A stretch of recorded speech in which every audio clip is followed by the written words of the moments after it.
ഡൽഹി നിയമസഭാ വോട്ടെടുപ്പിനിടെ കൂടുതൽ AAP നേതാക്കൾക്കെതിരെ കേസെടുത്ത് പോലീസ്. തെരഞ്ഞെടുപ്പ് പെരുമാറ്റച്ചട്ടം ലംഘിച്ചുവെന്ന് ചൂണ്ടിക്കാട്ടി മുഖ്യമന്ത്രി അതിഷി, പാർട്ടി MLA ദിനേശ് മൊഹാനിയ, അമാനത്തുള്ള ഖാൻ എന്നീ നേതാക്കൾക്കെതിരെയാണ് കേസ്. കേസെടുത്തത് AAPയും വോട്ടെടുപ്പ് ദിനത്തിൽ ആയുധമാക്കി. വോട്ടിംഗ് ദിനത്തിൽ വലിയ വാഗ്വാദങ്ങളും ഏറ്റുമുട്ടലുമാണ് AAPയും BJPയും തമ്മിൽ ഡൽഹിയിലുണ്ടായത്. പോളിംഗ് ബൂത്തിലെത്തിയ ഒരു വനിതാ വോട്ടറോട് മോശമായി പെരുമാറിയെന്ന് ചൂണ്ടിക്കാട്ടി AAP നേതാവും സംഗം വിഹാർ സിറ്റിംഗ് MLAയുമായ ദിനേശ് മൊഹാനിയയ്ക്കെതിരെ രാവിലെയാണ് കേസെടുത്തത്.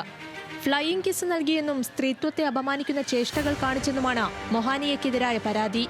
AAP നേതാവും ഓഖ്ലയിലെ സ്ഥാനാർത്ഥിയുമായ അമാനത്തുള്ള ഖാനെതിരെ മാതൃകാ പെരുമാറ്റച്ചട്ടം ലംഘനത്തിന് കേസെടുത്തു.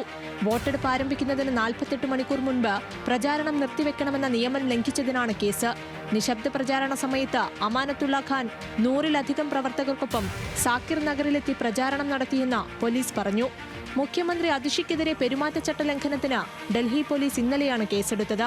ഫത്തേ സിംഗ് മാർഗിൽ 70 പ്രവർത്തകർക്കൊപ്പം ചട്ടം ലംഘിച്ച് സന്ദർശനം നടത്തിയെന്നാണ് കേസ്. ഇതിനെ തുടർന്ന് തെരഞ്ഞെടുപ്പ് കമ്മീഷനെ വിമർശിച്ച അതിഷി രംഗത്തെത്തി. BJP സ്ഥാനാർത്ഥി രമേശ് ബിദൂടി പരസ്യമായി ഗുണ്ടായിസം നടത്തുകയാണെന്നും തെരഞ്ഞെടുപ്പ് കമ്മീഷൻ ഒരു നടപടിയും സ്വീകരിച്ചില്ലെന്നും മുഖ്യമന്ത്രി ആരോപിച്ചു. അതിനിടെ മുഖ്യമന്ത്രി അതിഷിയുടെ ഓഫീസ് ജീവനക്കാരൻ ഗൗരവിനെയും ഡ്രൈവറെയും പോലീസ് അറസ്റ്റ് ചെയ്തു. 5 ലക്ഷം രൂപ ഇവരിൽ നിന്ന് കണ്ടെടുത്തെന്നും വോട്ടർമാർക്ക് വിതരണം ചെയ്യാനാണ് ഇതെന്നുമാണ് പോലീസിന്റെ വാദം. ആരോപണം AAP നിഷേധിച്ചു. അതിഷിയുടെ ഓഫീസ് ജീവനക്കാരനെ പോലീസ് പിടികൂടുന്ന ദൃശ്യങ്ങൾ സോഷ്യൽ മീഡിയയിൽ പ്രചരിച്ചു.